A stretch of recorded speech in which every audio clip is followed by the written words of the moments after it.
এর আগের সাইজ কিন্তু বড় হয়েছিল। সবাই সুস্থ থাকবেন। আসসালামু আলাইকুম। আশা করছি আপনারা সবাই ভালো আছেন। তো আমার ছাদ বাগানে একটু আমরা ড্রাগন গাছ গিয়েছি। এই যে দেখেন ক্যারেটের মধ্যে লাগানো হয়েছে। তো এগুলো আসলে একটা করে ডাল লাগানো হয়েছিল, যেমন এখান থেকে এইটুকু, তারপরে এইটুকু বড় হয়েছে, একইভাবে এই জায়গাগুলোতেও লাগানো হয়েছে। তো ড্রাগন গাছ লাগানোর একটা নিয়ম হচ্ছে, আপনি যদি এই ডালটা এখান থেকে কেটে লাগিয়ে দেন, তারপর কিন্তু আবার কুশে হয়।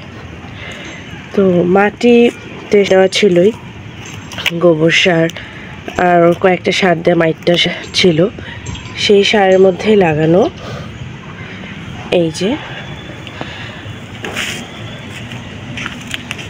এখানে একটা কলা গাছও আছে, তো এটাতে এখনো কলা আসেনি। ছাদ বাগানে আমরা এর আগে কলা খেয়েছিলাম। এর মাঝে কিন্তু আমরা ড্রাগন ফলও খেয়েছি। ড্রাগন ফল কয়েকটা করে ধরে। তো এবার এই গাছটা কিন্তু এই গাছটা একদম শুরুর গাছ। তো এই গাছে এবার এসেছে আরও 4টা। তার মধ্যে এগুলো কিন্তু দেখেন পেকেও গেছে, হয়তো আরও যত্ন পেলে আরও বড় হতো। এটা অনেক ছোট হয়েছে, তো এটা আমি আজকে তুলবো। আজকে 3টা তোলা যাবে। ড্রাগন গাছের সুবিধা হচ্ছে অনেক বেশি যত্ন দরকার হয় না, আর অনেক বেশি ওটা নিয়ে পড়ে থাকতে হয় না। এটা এক ধরনের কিন্তু জংলি গাছ বা মরুভূমির গাছ, যেটা কিন্তু এখন এইরকম করে বাসা বাড়িতেও লাগানো হয়, যেটা থেকে দারুণ করে মানুষ ফল পাচ্ছে। এখন এই ফলটাও আমাদের দেশের বাজারে কিন্তু অ্যাভেলেবেলও হচ্ছে। তো আমি এই ড্রাগন ফলটাকে তুলব। এই যে দেখেন, এর আগের সাইজ কিন্তু বড় হয়েছিল, এবার অনেকটা ছোট হয়েছে।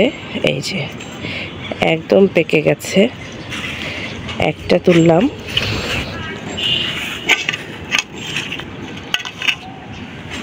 আর এখানে আরও একটা আছে। তবে নিজের হাতে নিজের গাছের ফল তোলা বা এই যে খেতে পাচ্ছি, এটাই তো আলহামদুলিল্লাহ, যে ড্রাগন ফল খাওয়া অন্তত খেতে পাচ্ছি।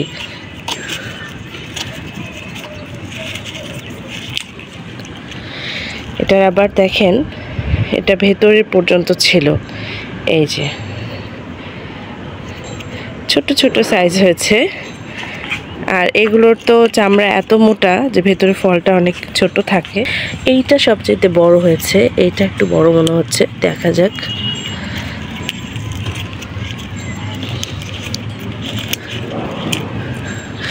আপনাদের ড্রাগনের গাছ আছে কিনা হলে অবশ্যই জানাবেন।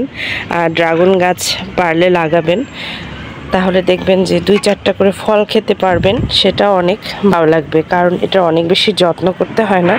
একটু পানি দেওয়া আর একটু সার দিয়ে মাটিটা রেডি করলেই অনেক দিন পর্যন্ত এই ফলটা কিন্তু আমরা পাই। যাই হোক, আজকের মতো এখানেই শেষ করছি ভিডিওটা। ভালো থাকবেন সবাই, সুস্থ থাকবেন। আল্লাহ হাফেজ।